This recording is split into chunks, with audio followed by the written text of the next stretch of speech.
નમસ્કાર દર્શક મિત્રો, હું છું રૂપલ લુણીચિયા. સંપૂર્ણ ન્યૂઝમાં આપનું સ્વાગત છે. પાલનપુરમાં ભારતીય જનતા પાર્ટી દ્વારા વિજય સંકલ્પ સભાનું આયોજન કરવામાં આવ્યું હતું, જેમાં કાર્યકરોમાં ભારે ઉત્સાહ અને જીતનો વિશ્વાસ જોવા મળ્યો હતો. આ પ્રસંગે પ્રદેશ ભાજપ મહામંત્રી અને ઉત્તર ઝોન પ્રભારી અજય બ્રહ્મભટ્ટે સભાને સંબોધતા જોશીલું ભાષણ આપ્યું હતું. તેમણે અપક્ષ અને પંજાના રાજકારણને સમાપ્ત કરવા માટે મતદારોને આહવાન કર્યું હતું. સાથે જ ઉમેદવારોને પેનલ સાથે સઘન પ્રચાર કરવા અને વિજય બાદ પોતાના વિસ્તારમાં કાર્યાલય શરૂ કરવાની સલાહ આપી હતી. અજય બ્રહ્મભટ્ટે ટિકિટ ન મળ્યા હોવા છતાં પાર્ટી માટે કાર્યરત રહેલા પૂર્વ નગરસેવકોના વખાણ કર્યા હતા.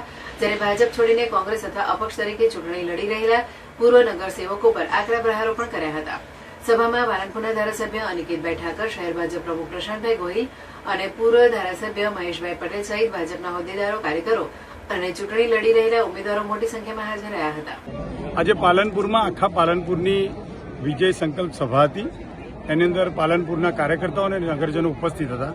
અમારા ધારાસભ્ય અનિકેત ઠાકર, પૂર્વ ધારાસભ્ય રેખાબેન અને કાંતિભાઈ કચોરિયા શહેર અધ્યક્ષની હાજરીમાં બહુ જ ઉત્સાહપૂર્વક વાતાવરણમાં આ સભા હતી.